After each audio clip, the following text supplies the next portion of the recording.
नमस्कार दोस्तों, मैं अतुल गंगवार। बिहार अपडेट की इस खास पेशकश बड़ी खबर जिसमें हम बिहार चुनाव 2020 के बारे में चर्चा करते हैं। कल दूसरे चरण का मतदान संपूर्ण हुआ। उस पर विस्तृत चर्चा करने के लिए हमारे साथ मौजूद हैं वरिष्ठ पत्रकार रवि पराशर जी। रवि जी, आपका स्वागत है। धन्यवाद। और हमारे साथ मौजूद हैं मनीष वत्स जी। मनीष जी, आपका भी स्वागत है। जी धन्यवाद। जी मनीष जी, सबसे पहले आपसे ही शुरू करते हैं। कल कैसा रहा दूसरे चरण का मतदान? कल दूसरे चरण का मतदान बिहार में संपन्न हो गया। लगभग 55% के करीब मतदान हुए। सबसे ज्यादा मतदान मुजफ्फरपुर जिले में 60% के करीब हुआ और सबसे कम मतदान पटना में 48। कल के मतदान के दौरान कई जगह कुछ घटनाएं सामने आई, जैसे कि कई बूथों पर लोगों ने वोट का बहिष्कार किया। इसके अलावा कई बूथों पर कुछ छिटपुट घटनाएं भी हुई। कल के मतदान में लगभग 94 सीटों पर वोट डाले गए और इसमें लगभग 1463 उम्मीदवारों के भाग्य ईवीएम में कैद हो गए हैं। कल कई महत्वपूर्ण नेता की किस्मत भी ईवीएम में कैद हुई है, जैसे कि महागठबंधन के मुख्यमंत्री पद के प्रत्याशी तेजस्वी यादव, उनके भाई तेज प्रताप यादव, पथ निर्माण मंत्री भाजपा के नंदकिशोर यादव, जदयू के श्रवण कुमार एवं पुलल्स की प्रेसिडेंट पुष्पम प्रिया चौधरी का भी भाग्य कल ईवीएम में कैद हो गया। इसके अलावा कल के मतदान के दौरान कई बूथों पर कुछ घटनाएं हुई, जैसे कि गरखा बूथ पर ग्रामीणों ने मतदान कर्मियों के साथ धक्का मुक्की किया। वहीं दानापुर में एक बूथ 3 बूथों पर लोगों ने वोट का बहिष्कार भी किया। प्रचार करने के दौरान नीतीश कुमार पे प्याज फेंके गए, एक रैली में प्याज फेंके गए। इसके अलावा कल जनता दल यूनाइटेड ने तेजस्वी यादव पर कुछ गंभीर आरोप लगाए हैं और उनकी शिकायत चुनाव आयोग से की है। जदयू का आरोप है कि तेजस्वी यादव ने अपनी चुनावी हलफनामे में संपत्ति की जानकारी छुपाई है। जी बिल्कुल। एक तरफ जहां नीतीश कुमार का तीसरे चरण के लिए वोट मांगते समय उनकी सभा में प्याज फेंककर उनका विरोध दर्ज कराया गया, वहीं दूसरी ओर ऐश्वर्या ने कहा है कि इस चुनाव के बाद मतलब 10 तारीख को आरजेडी की लालटेन बुझने वाली है। वहीं दूसरी ओर राहुल गांधी ने किशनगंज में एक सभा को संबोधित करते हुए कहा कि नरेंद्र मोदी से अगर कोई लड़ता है तो मैं लड़ता हूं, और साथ ही उन्होंने किशनगंज में अलीगढ़ मुस्लिम विश्वविद्यालय की एक शाखा खोलने की बात भी दोहराई। रवि जी, कुल मिलाकर जिस तरीके से मनीष ने एक चित्र प्रस्तुत किया कल के मतदान का और एक परसेंटेज है, तो आपको क्या लगता है शहरी क्षेत्र के लोग बिल्कुल उदासीन हो चुके हैं? हमने चर्चा भी की थी इस विषय पर, लेकिन ग्रामीणों में जिस तरीके का उत्साह देखा गया वैसा शहरी क्षेत्रों में नहीं देखा गया। और जिस तरीके से प्याज फेंका जा रहा है, जिस तरीके से मुस्लिम विश्वविद्यालय खुलने की बात की जा रही है, ये किस कदर कैसे क्या है? देखिए, सारी पार्टियां, चूंकि चुनाव बिल्कुल किनारे लगने वाला है, 7 तारीख को अंतिम चरण के मतदान होने वाले हैं, तो सारी पार्टियां अपने अपनी जो विचारधारा है, अपनी अपनी तर्कश के जो तीर हैं, वे पूरे जोर शोर के साथ लोगों के बीच में छोड़ने लगी हैं। और हम लोग काफी पहले से चर्चा कर रहे हैं कि कांग्रेस मुस्लिम तुष्टीकरण की सियासत बहुत कई दशकों से कर रही है। ऐसे में राहुल गांधी का मोदी जी को लेकर ये बयान कि अगर कोई लड़ता है तो मैं लड़ता हूं, उसको उसी परिप्रेक्ष्य में देखें। और अलीगढ़ मुस्लिम विश्वविद्यालय की अगर एक शाखा खोलने का भी वादा अगर राहुल गांधी कर रहे हैं, तो उसको भी इसी परिप्रेक्ष्य में देखा जाना चाहिए। जहां तक नीतीश कुमार की सभाओं में पहले चरण के दौरान भी और दूसरे चरण के प्रचार के दौरान भी कई जगह लोगों ने उन्हें काले झंडे दिखाए, उनके खिलाफ नारेबाजी की। और जैसा कि मनीष ने बताया कि कल प्याज और आलू फेंक करके भी विरोध जताया गया, लेकिन अच्छी बात मुझे ये लगी इस पूरे सिलसिले में कि तेजस्वी यादव जो लगातार भाजपा और जनता दल यूनाइटेड के खिलाफ बड़े-बड़े बयान जारी कर रहे हैं। लेकिन उन्होंने भी इस तरह की घटना पर खेद जताया है और ये कहा है कि अगर किसी से कोई विरोध दर्ज कराना है आपको, तो आप वोट मत दीजिए उसको, उसके खिलाफ जो उम्मीदवार है उसको वोट दीजिए, लेकिन सभाओं में इस तरह का प्रदर्शन वो ठीक नहीं है। तो ये तो एक अच्छी बात है। मुझे लगता है कि चुनाव प्रचार के इस अंतिम दौर में यानी 5 तारीख को जो प्रचार कल जो शाम को 5 बजे चुनाव प्रचार थमेगा, अभी और इस तरह की हमें हरकतें देखने को मिल सकती हैं। जहाँ तक एक खबर ये है कि जनता दल यूनाइटेड ने चुनाव आयोग से शिकायत की है कि तेजस्वी यादव ने अपने पर्चे में भरते समय जो चल अचल संपत्ति की जानकारी दी है, उसमें बहुत सारी संपत्तियों का ब्यौरा उन्होंने नहीं दिया है। जनता दल यूनाइटेड के नेता ये भी कह रहे हैं कि बहुत सारे मामले न्यायालय में हैं उनके उनसे जुड़े हुए संपत्ति विवाद के, तो वो दस्तावेज जो उन्होंने वहां नहीं दिए हैं, वो अदालतों में दिए हैं। अब ये चुनाव आयोग को जांच करनी है कि क्या उनका जो पर्चा है, वो सही है तकनीकी तौर पर या नहीं है। मुझे लगता है कि ये शिकायत अगर सही पाई गई, तो तेजस्वी यादव के लिए एक बहुत बड़ी मुश्किल खड़ी जरूर हो सकती है। जी रवि जी, तेजस्वी के लिए मुश्किल तो खड़ी हो सकती है, लेकिन कहीं ना कहीं आजकल हर बात का ठीकरा, अपनी तमाम गलतियों का ठीकरा विपक्ष की राजनीति के बहाने ठोक उसके ऊपर फोड़ देना आजकल राजनीतिक दलों का एक रेगुलर शगल बना हुआ है इसमें। तो इस नाते कितना क्या होगा इसमें, इस बात की संभावना क्या है कि तेजस्वी करते हैं, उनको कितने संकट होते हैं। वहीं कुछ लोगों ने बिहार में जनता का मानना यह है कि जिस प्रकार से चुनावी घोषणा पत्रों में सभी दलों ने रोजगार की बात की है, तो वो लोग बहुत आशान्वित है। उनको कहना है आने वाले समय में बाहर ही बाहर है और अब रोजगार बिहार में ही मिलेगा, तो उसको छोड़कर जाना की जरूरत नहीं पड़ेगी। एक दूसरी चीज ये है जिसमें रवि जी, जो गठबंधनों ने अपनी एक भूल सुधारी है, क्योंकि जिस प्रकार से उनके उम्मीदवार के खिलाफ उनकी पार्टी के लोग ही बागी हुए थे पहले चरण में, देखते हुए कि किस प्रकार से उनको नुकसान पहुंचा है, तो चाहे वो राजग के सदस्य हो, चाहे वो महागठबंधन के सदस्य हो, एनडीए के सदस्य हो, सब लोगों ने अब प्रयास किए हैं बागियों को संभालने के। इसका कुछ सकारात्मक प्रभाव होता दिखेगा क्या रवि जी?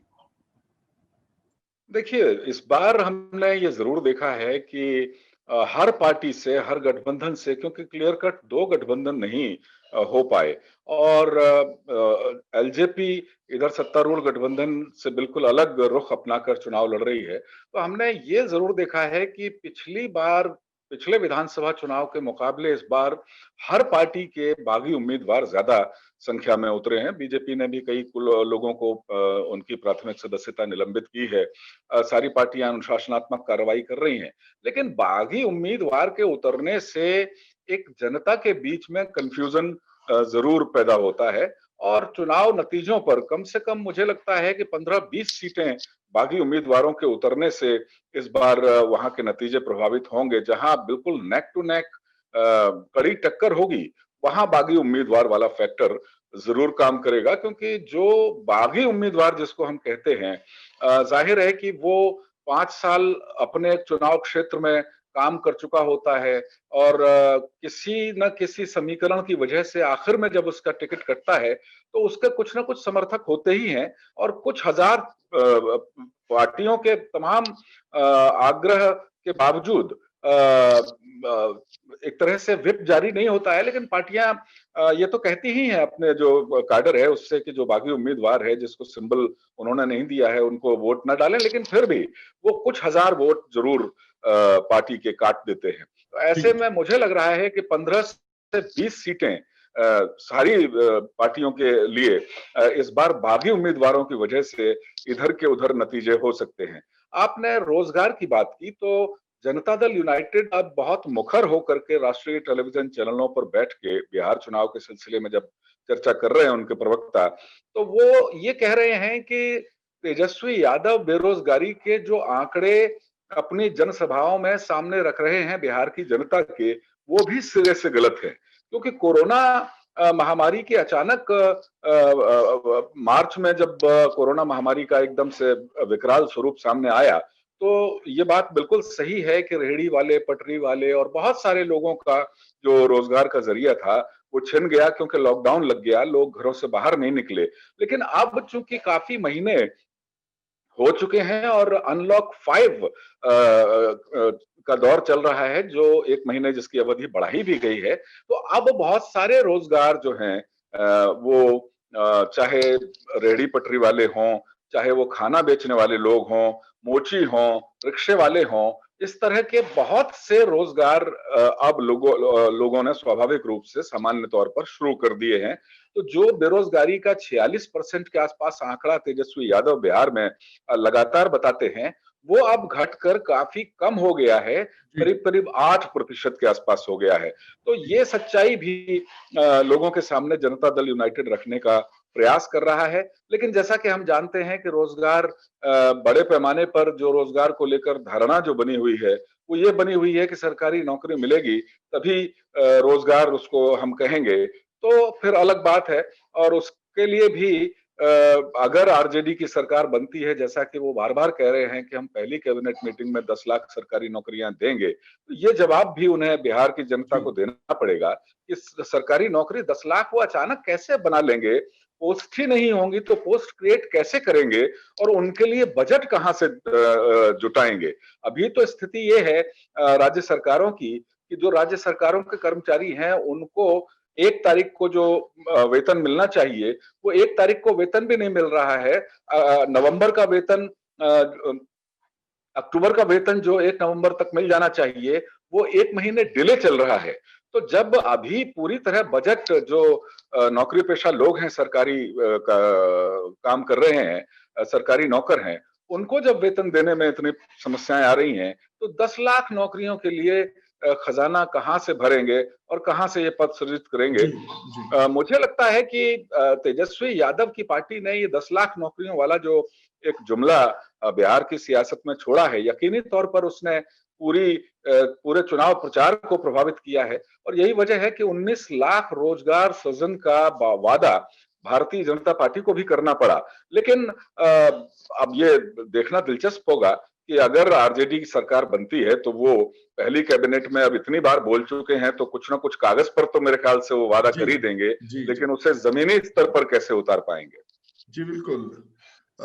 मंगलवार को सहरसा में प्रधानमंत्री नरेंद्र मोदी ने एक रैली को संबोधित किया और वो बिहार चुनाव प्रचार में उनकी 12वीं रैली थी और कुल मिलाकर अब उनका प्रचार का जो उनका जो कोटा था वो थम गया है। अब इसके बाद वो बिहार में एक कोई रैली नहीं करने वाले हैं। बड़ी दिलचस्प बात उनके चुनाव प्रचार में रही है, उन्होंने कहीं भी लोजपा, चिराग पासवान का उल्लेख अपनी किसी भी रैली में नहीं किया है और सासाराम की रैली में तो उन्होंने रामविलास पासवान जी को अपने कैबिनेट के सहयोगी होने के नाते श्रद्धांजलि भी अर्पित की है। प्रधानमंत्री मोदी की ये खामोशी भी कुछ कहती है। मनीष, आप बताएं कि कल जिस प्रकार से मतदान हुआ, बिहार की जो 94 सीटों पर मतदान हुआ, तो जिन बागी उम्मीदवारों को हम खेल बिगाड़ने वाले, जैसे रवि जी भी उल्लेख कर रहे थे कि किस प्रकार से एक समीकरण वो बदल सकते हैं, तो कुल मिलाकर जनता में इस सब चीजों को लेकर क्या माहौल रहा कल पूरे दिन चुनाव में, इसके बारे में कुछ बताइए हमें। हाँ जी, कल जो मतदान हुआ उसमें जो ग्रामीण क्षेत्र थे वहाँ अधिक प्रतिशत मतदान हुआ, जबकि शहरी क्षेत्रों में मतदान का प्रतिशत बहुत ही कम रहा। पटना जैसे मतलब बिहार की राजधानी में सबसे कम मतदान हुआ, जो कि एक बहुत ही चिंता का विषय है। जहाँ तक जनता की बात है, जनता का सवाल है, तो कई लोगों से हमारी बातचीत हुई और कई लोगों ने अपना पक्ष रखा। कई लोग बदलाव के लिए वोट दे रहे थे, तो कई लोग ये कह रहे थे कि पिछले 15 सालों में बहुत काम हुआ है और उन्हें उम्मीद है कि आगे भी काम होगा। तो उसके आधार पर उन्होंने वोट किया है। जहाँ तक कल 94 सीटों की बात है तो 94 सीटों में 2015 का आंकड़ा अगर देखेंगे तो वर्तमान में जो एनडीए है इन 94 सीटों पे आगे है। अब चूँकि ये दूसरे चरण का मतदान और पहले चरण की मतदान को दोनों मतदानों को जब हम देखेंगे तो पहले चरण में कहीं न कहीं महागठबंधन बढ़त बनाने की कोशिश में रही है। वहीं दूसरे चरण में एनडीए को बढ़त मिलेगी। ऐसे में ये तय होगा कि कौन बिहार की गद्दी पे बैठेगा, उसके लिए हमें 7 नवंबर का इंतज़ार करना पड़ेगा। 7 नवंबर का मतदान ही बिहार के भाग्य का फैसला करेगा। अतुल जी, जी। एक बात और बागियों के सिलसिले में जब हम बात कर रहे थे, तो एक तथ्य और ज़रा जान लेते हैं, ध्यान में आया है कि 2015 के विधानसभा चुनाव में 8 सीटें ऐसी थीं, जहां पर हार-जीत का अंतर 1000 से कम था और 24 सीटें ऐसी थीं, जहां पर हार-जीत का अंतर 1000 से 5000 वोट के बीच था। तो ये 32 सीटें बैठती हैं और जो बागियों ने अगर कुछ हज़ार वोट भी इधर से उधर किए, वोट काटे अपनी मुख्य पार्टियों के, तो आप समझ सकते हैं कि पलड़ा किस तरफ झुक सकता है और उसका अनुमान लगाना भी किसी ओपिनियन पोल में भी संभव नहीं होगा। ये 10 तारीख को ही पता चलेगा कि बागी फैक्टर जो है उसने कौन से गठबंधन को कितना नुकसान पहुंचाया है। जी, बिल्कुल ठीक कहा रवि जी आपने। और जिस प्रकार से एक तरीके से देखा जाए कि चुनाव शुरू होने से लगभग 1.5-2 महीने पहले से इस तरीके की हवा बन रही थी कि एनडीए क्लीन स्वीप लेगा। लेकिन चुनाव प्रचार कहिए या जिस प्रकार से कैंपेन को मैनेज किया, जिस प्रकार से मीडिया में प्रोजेक्शन किया, जिस प्रकार से दावे, मुद्दे उछाले गए चुनाव में, तो कहीं न कहीं महागठबंधन ने एक संशय की स्थिति तो उत्पन्न कर दी है। और बागी जो उम्मीदवार हैं, वो कहीं न कहीं कोई गणित खराब कर सकते हैं या नहीं कर सकते, ये तो जो ईवीएम मशीन है उसमें दर्ज होगा। लेकिन फिलहाल चिंता का विषय तो बनेगा ही ये जो भी राजनीतिक दल है, चाहे वो महागठबंधन हो, चाहे वो एनडीए का गठबंधन हो। आज की चुनावी चर्चा में हम लोग इतना ही करते हैं बात। आप लोग भी हमसे जुड़ सकते हैं, आप लोग भी हमारे तक अपनी बात पहुंचा सकते हैं। biharupdate@gmail.com पर आप हमें अपनी बात लिख कर भेजिए, हम आपको अपनी चर्चा में शामिल करेंगे। रवि जी, आज की चर्चा में जुड़ने के लिए आपका धन्यवाद। धन्यवाद। मनीष जी, आपका भी धन्यवाद। नमस्कार। जी, धन्यवाद।